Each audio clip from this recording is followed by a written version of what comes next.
Okay, so this is a follow-on talk from Leah's talk. So I'm going to be talking about extensions to the Bayesian synthetic likelihood. So if you miss Leah's talk, then you can maybe just dash away for half an hour. And you can see that we've even managed to use the same Beamer template here as well. So we made everything nice and consistent. So this is joint work with all these collaborators down here. I just want to give a special mention, obviously, to Leah, and also my other PhD student, Sawen, and also Victor, who was David's postdoc. Okay, so just a really quick recap of the synthetic likelihood approach. Okay, so we propose some theta value in some Bayesian algorithm. And based on that value of theta, we generate n independent data sets from the model. For each of those independent data sets, we compute the summary statistics. And then from those collection of summary statistics, we compute the sample mean and also the sample covariance. And then we just plug all of that into the multivariate normal density. And then we evaluate this density at the observed statistic. And this gives us the approximation to the intractable likelihood. And of course, you can use MCMC then to sample the posterior, for example. And we can see that the only tuning parameter in this method is the number of simulations that we do for every single iteration. And as Leah showed in her talk, is that the BSL posterior doesn't seem to be very sensitive to this tuning parameter, which means that we can choose this value in order to maximize the computational efficiency. Okay, so we found the synthetic likelihood to be a very useful approach, but it still does have some limitations. Firstly, the distribution of the summaries must be roughly multivariate normal for the assumption to work. If we have a high-dimensional summary statistic, then the number of simulations that we have to do per iteration is still quite large. So if we think about the cell biology example that Leah had in her talk, we had to do something like 5,000 simulations from the model for every single iteration of the MCMC. So it's still very simulation intensive. And finally, so far we've relied on MCMC in order to explore the parameter space. And so in a typical MCMC algorithm, you might run that for tens of thousands or hundreds of thousands of iterations. So overall, it's a very computationally expensive procedure.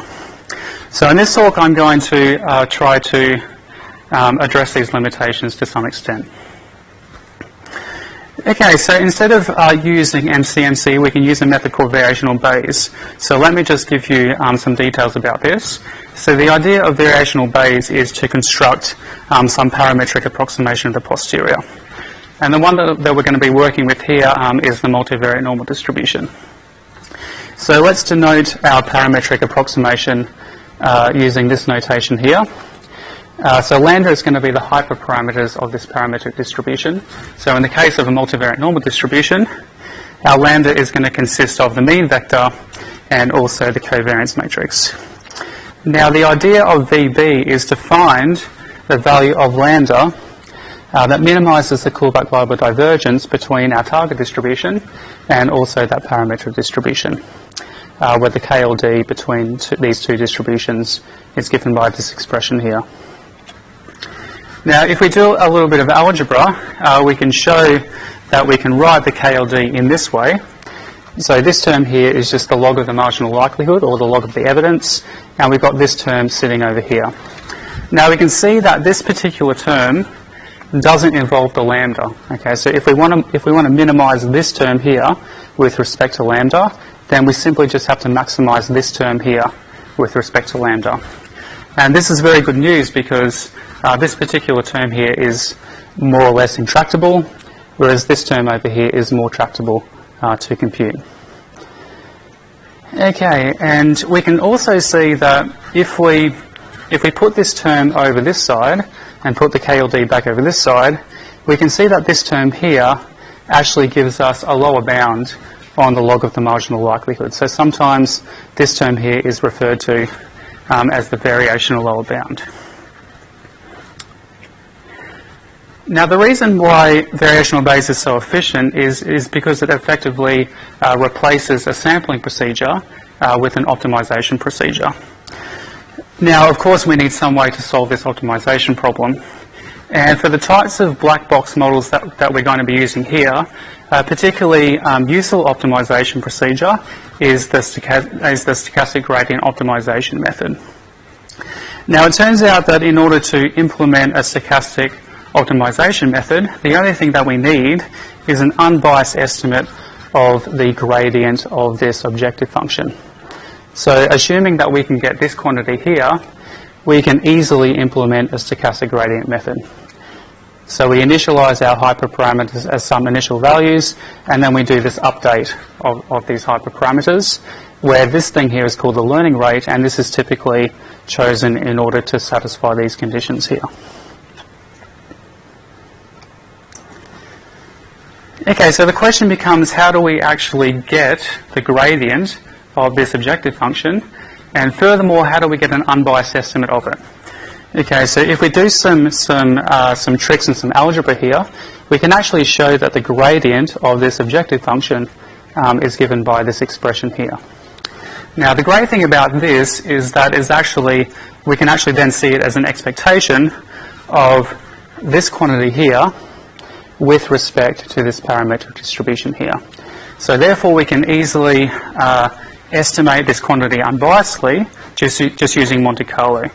Okay, so for example, if this is just a multivariate normal density, we can draw samples from this density according to Monte Carlo, or perhaps randomized quasi-Monte Carlo, and then we can construct an unbiased estimate of this quantity here. And it turns out that one other application of this is in looking at large data sets.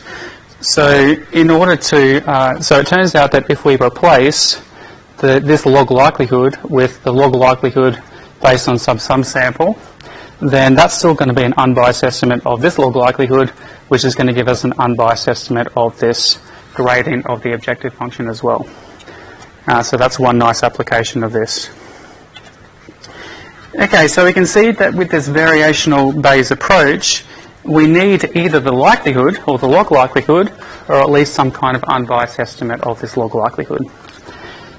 Now, as we saw in Leah's talk, it was actually possible to get an unbiased estimate for the multivariate normal density.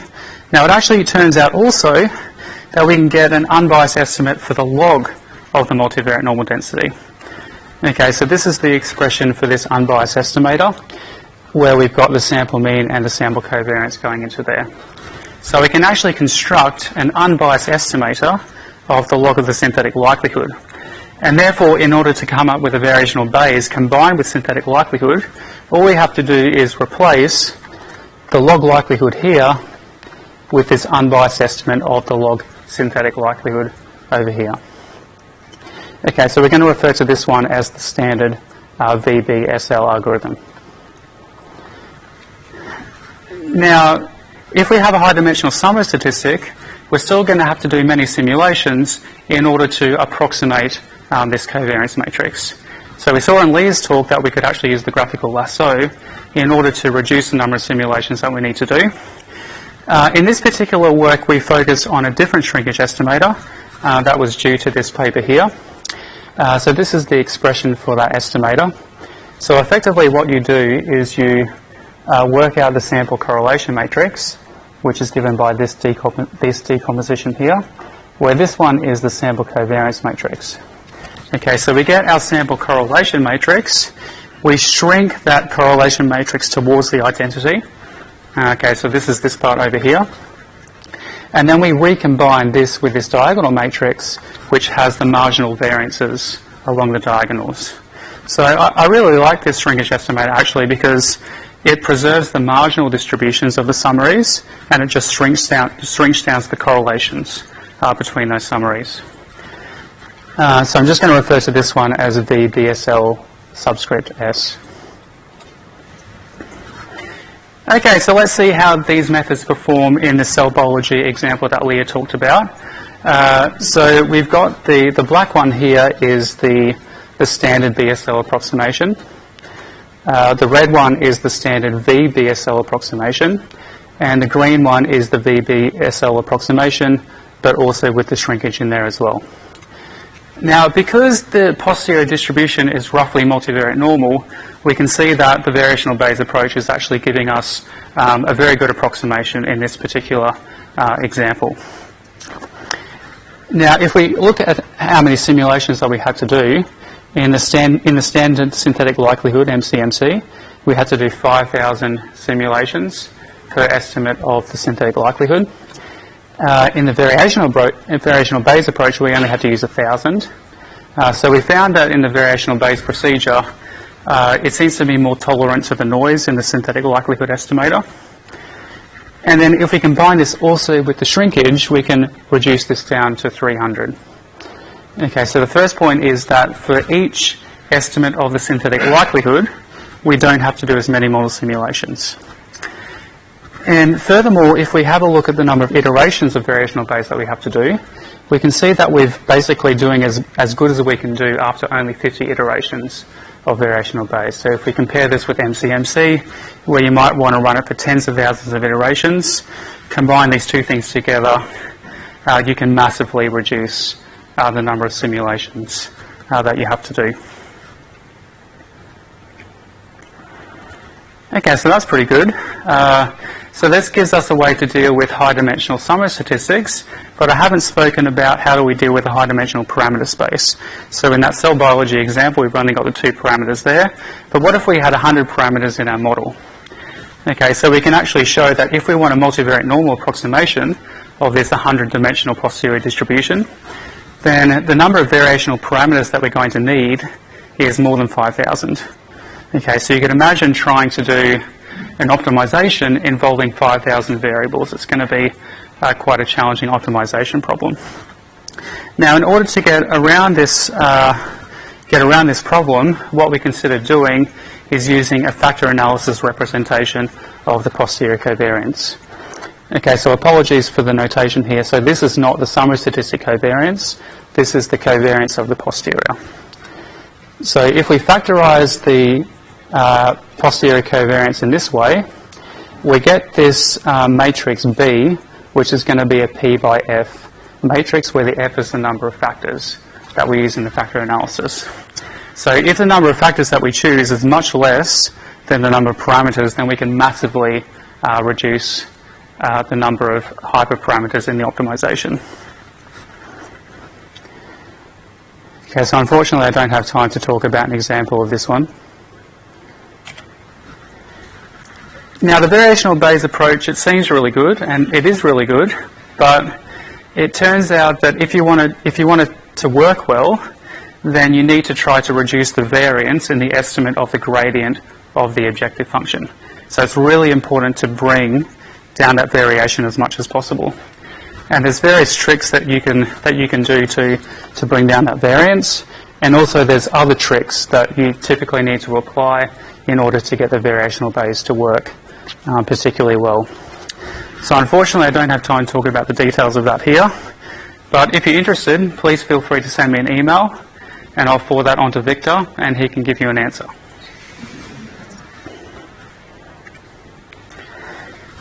Okay, so that was variational Bayes for massively reducing the number of simulations that we have to do. So we've kind of overcome that limitation to an extent, with the drawback being that we have to specify some kind of parametric approximation to the posterior.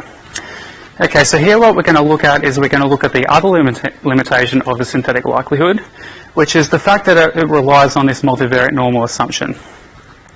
So we're interested in 2 things here. The first one is that, well, how robust is the standard BSL approach to this assumption? And secondly, can we come up with a more robust approach? And obviously the answer to that is yes, which we'll see in a couple of slides. So it actually turns out that there's some other papers that are trying to make the synthetic likelihood approach more robust. So we did some comparisons with this paper here, and we found that our approach seems to provide more robust solutions. And this particular paper is in the classical framework, and it wasn't really clear how do you extend that to the Bayesian framework. So we haven't done any comparisons with that particular approach. Now, in order to come up with more robustness, we turn to the copular modelling literature. Now, copulars are really useful because it gives you a way to model the marginal distributions separately from the correlation structure. So what we did is we specified a Gaussian copular model for the underlying probability distribution of the summary statistics. Now, for the marginal distributions of the summary statistics, we use a kernel density estimator given by this form over here. You've got to choose some kind of kernel, and it's pretty easy to automatically obtain the bandwidth using standard methods in the non-parametric literature.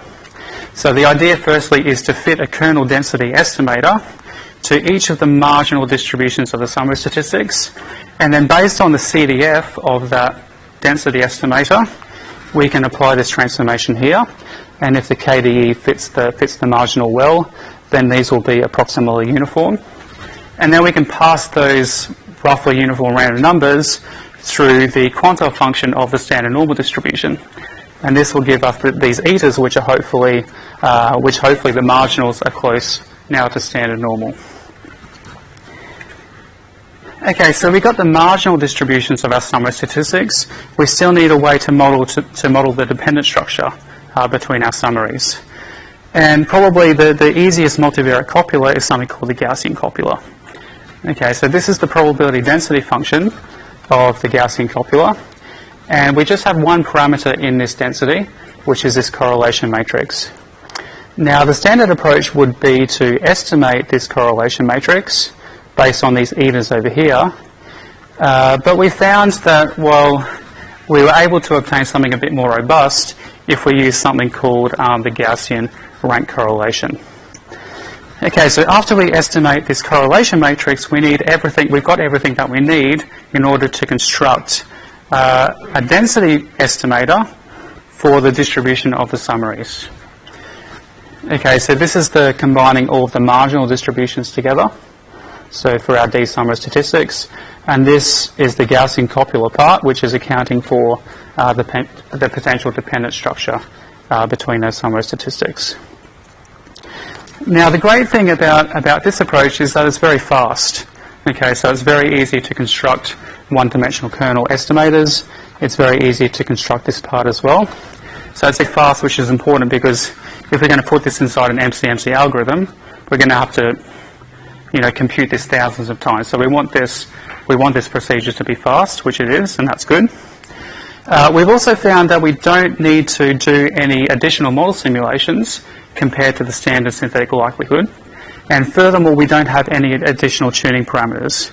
Okay, so basically, we're getting this extra robustness almost for free. Okay, so let's see how the semi-BSL approach works on some examples. Now, the first one that we considered was a moving average time series model. Okay, so this is the evolution of the time series here.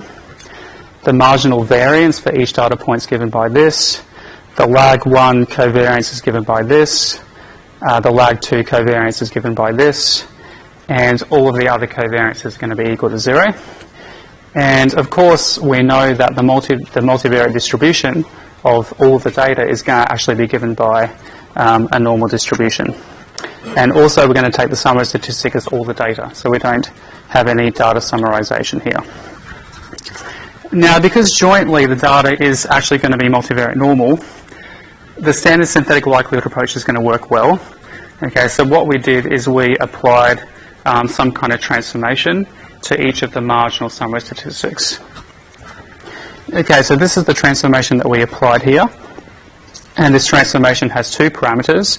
We've got the epsilon, which controls the skewness, and we've got the delta that controls the kurtosis.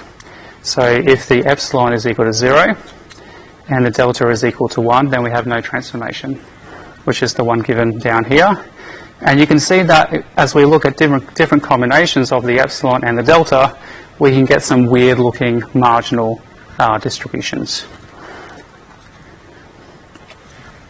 Okay, so let's have a look at some results now. So the contour plots are for the true posterior distribution, and the black dots are given by the samples from the approximate methods. Now, of course, when you don't have any transformation, the standard synthetic likelihood approach obviously works very well, and of course the semi-parametric approach works well as in addition. But you can see that as we change these epsilon and deltas, we can see that the standard synthetic likelihood approach is not giving us a very good approximation of the actual posterior, whereas with the semi-BSL approach, we're still managing to get a pretty good approximation. And these are just in different combinations of the epsilon and the delta. So you can see that the standard synthetic likelihood method is failing, whereas the semi-parametric approach is doing quite well. Now, obviously, this example is a little bit made up because the dependent structure between the summaries is going to be multivariate normal. So in some sense, the Gaussian copula is the correct assumption to make here. The only thing is that we didn't assume that we knew the marginal distributions. Okay, so for this particular example, we might expect our approach to work well. So therefore, we considered some other applications as well. Now, I'm not going to go into the details of these applications because I don't have time. I'm just going to talk about how many parameters there were and how many summary statistics there were, and also considering the distributions of the summaries. Okay, so in this particular example, we had 3 parameters. We've got 50 summary statistics, and we can see that the distribution of the summaries is very much not normally distributed. So we might expect that the synthetic likelihood approach may not work particularly well here.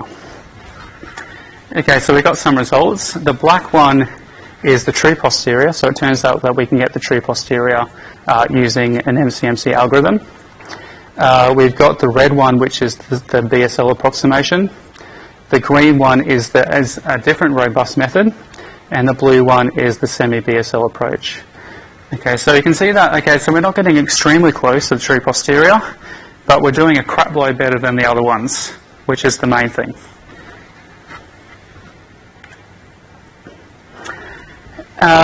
So we've also looked at some other applications, and we've also found that the semi-BSL approach gives us a lot more robustness compared to the standard BSL approach. But we also considered this example which really kind of tests the limits of our semi-BSL approach. Okay, so this is the bivariate distributions of these summary statistics in this example. And so this is just conditional on a particular value of the parameter. So we condition on a particular value of the parameter, we generate many simulations, and this is the bivariate scatter plots. So you can see that even if you were to fix up the marginal distributions here, you can see that the dependent structure between these summary statistics is very much non-Gaussian. So in this particular case, the assumption of the Gaussian copula is not going to be a great assumption. Now, despite that, we seem to still get some pretty good results. So in this particular example, we've got 12 summary statistics, so we expect ABC to do very well. So in this particular case, we're taking ABC as the gold standard, and the ABC approximation is the one given in black here. And so we can see that the BSL approximation actually doesn't do too bad. It's probably not great for this parameter, but if we look at the semi-BSL approach, we seem to be getting a bit closer to the ABC approximation. Especially for this parameter down here. But we're not getting extremely close to the ABC approximation, and this is probably because of this really non-linear dependent structure between many of the summary statistics. Okay, so that's basically it for the methods. We've actually got an R package that provides a lot of implementation. So in particular, we focus mostly on the MCMC implementation. So unfortunately, we don't have any variational Bayes in there yet. We've got functionality for the standard synthetic likelihood. We've got functionality for the covariance shrinkage. So we've got both the graphical lasso and the Wharton shrinkage. And furthermore, Wen's working very hard on implementing the semi-BSL approach into this package. So when's this going to be on CRAN, Wen? Tomorrow, or what's going on? Tomorrow? At some point soon, this is going to be on CRAN. Now, the great thing about this package is it's really easy to use. So all you have to do is provide a function to simulate data from the model, provide a function to compute the summary statistics based on that simulation, and also to evaluate the prior density. So you obtain all of these functions, put it into the BSL function, add a few more tuning parameters in there, and it's going to run the synthetic likelihood approach for you. Okay, so I'm also doing some current work at the moment. Now, I'm not going to say too much about this because it's still work in progress, and secondly, because the the talk is recorded, so I don't want to say too much. So we're looking at some of the asymptotic properties of the synthetic likelihood. So these results are useful in their own right, but we've also found that we can use these results to show that the synthetic likelihood is more computationally efficient compared to ABC. So that's one thing. And we've also found a way to correct if you assume the wrong covariance. Okay, so let's say you wanted to massively reduce the number of simulations that you need to do. So you might specify a diagonal covariance for the sum of statistic likelihood. Now, obviously, this is going to be the wrong covariance, and you're going to get the wrong posterior. But we've actually managed to come up with a way to correct for the assumption of that wrong covariance matrix. So that's one thing. A second thing is that we're working on, well, so how do you recycle simulations from different parameter values? Okay, so if you propose a parameter value in your MCMC, you've probably got some nearby parameter that you've already done simulations. How do we borrow information from those simulations in order to reduce the number of simulations that we have to do at the proposed parameter value? So we've got some pretty good results happening there. And finally, we've also found that the synthetic likelihood is not robust in the situation where the statistical model is unable to recover the observed value of the summary statistic. Okay, so in a sense, the BSL approach is not particularly robust to model misspecification. So we're coming up with a method that will hopefully deal with that issue as well. And some future work now. So I've been giving the synthetic likelihood talk for a couple of years now, and I'm happy to say that the number of future work is getting smaller, so that's good. But the downside is I'm running out of ideas. So if you've got any more ideas, just let me know. Okay, so what we want to do is we firstly, so the semi-BSL approach is working pretty well, yeah? But we still want to come up with more robust approaches. And secondly, with our variational Bayes work, we've still only got a multivariate normal approximation of the posterior. So this is only going to be reasonable for a small class of examples. So we'd like to extend this to more flexible parametric distributions like mixtures of normals, or maybe even a copular model as well. And I think in the machine learning literature, they're parameterizing variational distributions using neural networks and stuff like this. So, I mean, that would be really nice as well. And that's it from me. So this is all of our synthetic likelihood publications, together with the original paper down here. And yeah, that's it from me. Thanks very much.